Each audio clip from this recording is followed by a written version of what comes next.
Hello everyone, welcome to current affairs funda. दोस्तों, आप सभी को पता होगा कि पूरी दुनिया कोरोना वायरस से जूझ रही है।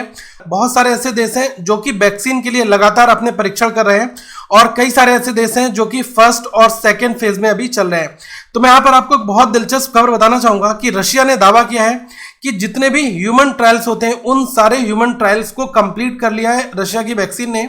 और जो पहली कोविड-19 की वैक्सीन होगी जिसने सारे के सारे ह्यूमन ट्रायल्स को कंप्लीट किया है। और साथ में रशिया का यह भी दावा है कि ये जो वैक्सीन है वो काफी प्रभावी कारगर हुई है। अब आने वाले दिनों में ये दिलचस्प होगा कि WHO इसके मास प्रोडक्शन के लिए कब रशिया को अप्रूवल देता है और ये वैक्सीन अलग अलग देशों में कब तक ये अवेलेबल हो पाती है। तो यहाँ पर मैं आपको कुछ और चीजें बताना चाहूंगा। जो रशिया इन इंडिया, ये बेसिकली ऑफिशियल ट्विटर अकाउंट है एम्बेसी ऑफ रशियन फेडरेशन का भारत में। तो उन्होंने अपने ऑफिशियल ट्विटर हैंडल से एक दावा किया है। उन्होंने कहा है कि सेशनोव यूनिवर्सिटी ने सक्सेसफुली कंप्लीट किया है वॉलंटियर्स के ऊपर जो भी ह्यूमन ट्रायल के टेस्ट होते हैं उन सारे फेजेस को कंप्लीट करने वाला ये बेसिकली रशिया की पहली वैक्सीन है जिसको सेशनोव यूनिवर्सिटीज के द्वारा इसके सारे फेजेस को कंप्लीट किया गया है। और उन्होंने ये भी कहा है कि वैक्सीन जो है वो सेफ है। The volunteers will be discharge on July 15 and July 20।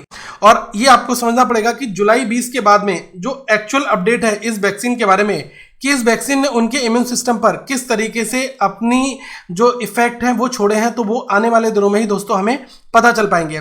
लेकिन इतना तो जरूर है कि जो रशिया की सेशनोव यूनिवर्सिटी है इसने सारे के सारे अगर क्लिनिकल ट्रायल कंप्लीट कर लिए तो ये जुलाई का महीना बहुत ज़्यादा इंपॉर्टेंट रहने वाला है। और इसके बाद हमें पता चल पाएगा कि WHO किस तरीके से जो है इस वैक्सीन को देख रहा है और इसके मास प्रोडक्शन के लिए रशिया को अप्रूवल देता है। ये basically institute for translation medicine and biotechnology के निदेशक हैं जिनका नाम है वादिम तारासोव। तो इन्होंने भी ऑफिशियल कंफर्मेशन करके बताया है कि जो फेज 1 टू फेज 3 है वो अभी हमने कंप्लीट कर लिया है। और इन्होंने कहा कि जो पहला ग्रुप ऑफ वॉलंटियर्स है इनको डिस्चार्ज जो है वेडनेसडे को किया और साथ में जो सेकंड है वो दोस्तों जुलाई 20 में होंगे। इससे हमें ये पता चल जाएगा कि जुलाई 20 के बाद कि इसका इफेक्ट उन लोगों के ऊपर किस तरीके से पड़ रहा है। ओके। और ये जो बेसिकली वैक्सीन है ये बनाई है the gambling institute of epidemiology and microbiology, इसके द्वारा रशिया में इस वैक्सीन को बनाया गया है। और साथ में दोस्तों एक चीज और है कि जो वॉलंटियर्स हैं फर्स्ट और सेकेंड ग्रुप के, ये कहा गया है कि volunteers of the first and second groups are forming an immune response after injections of the vaccine against the corona virus. ये एक अच्छी खबर भी है।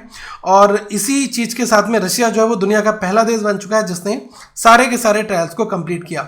एक चीज आपको और बता दूं यहाँ पर, however there was no further information on when the vaccine would enter the commercial production stage। अभी रशिया की ओर से इसके कॉमर्शियल प्रोडक्शन स्टेज के लिए कोई भी दावा नहीं किया गया है। लेकिन ये काफी ज्यादा और भी इंटरेस्टिंग होगा कि WHO इसको कितना मॉनिटर कर रहा है और WHO अलग टाइप से इसके हिसाब से कितना ज्यादा अप्रूवल इसको देने वाला है। ओके। अब देखो दोस्तों, एक चीज आपको ये भी पता होगा कि आपको पता है लगभग 20 के आसपास में जो वैक्सीन है वो कहीं ना कहीं पर अलग अलग क्लिनिकल ट्रायल में कर रही हैं। तो अभी WHO के साथ इसकी जानकारी शेयर की जाएगी और उसके बाद इस वैक्सीन से लोगों को बहुत ज़्यादा आशा है। अगर ये हर एक मानक पर खरी उतरेगी तो WHO इस वैक्सीन के प्रोडक्शन के लिए जरूर रशिया को अलाउ करेगा, ये हमारी मार्केट में अवेलेबल हो पाएगी। तो मुझे भी यही लग रहा है कि let's hope for the best. हर एक पर्सन जो कि बाहर नहीं निकल पा रहा है या फिर वो इस कोरोना वायरस से पीड़ित है, तो देखो दोस्तों जिस तरीके से केसेस लगातार बढ़ रहे हैं, इस वैक्सीन की जो जरूरत है वो आज के समय में बहुत ज़्यादा है। और अगर सब कुछ ठीक रहा तो आपको पता है कि जुलाई के महीने में रशिया की ओर से गुड न्यूज़ हमें देखने को मिल सकती है। तो हम यही उम्मीद करेंगे कि आने वाले दिन काफ़ी अच्छे हों और जो ये वैक्सीन का प्रोडक्शन है हो और हर एक कंट्री को इसकी जो पूर्ति है वो देखने को मिले। आप आगे और भी अपडेट्स के लिए हमारे साथ बने रहें और इस चैनल को सब्सक्राइब कर लें। आप इस व्यू पॉइंट के बारे में क्या सोचते हैं तो नीचे कमेंट करके जरूर बताएं और आगे जो भी फर्दर अपडेट आएगा मैं आपको अपने चैनल के माध्यम से दोस्तों जरूर बताऊंगा। So thank for watching this video. Have a good day to all of you once again.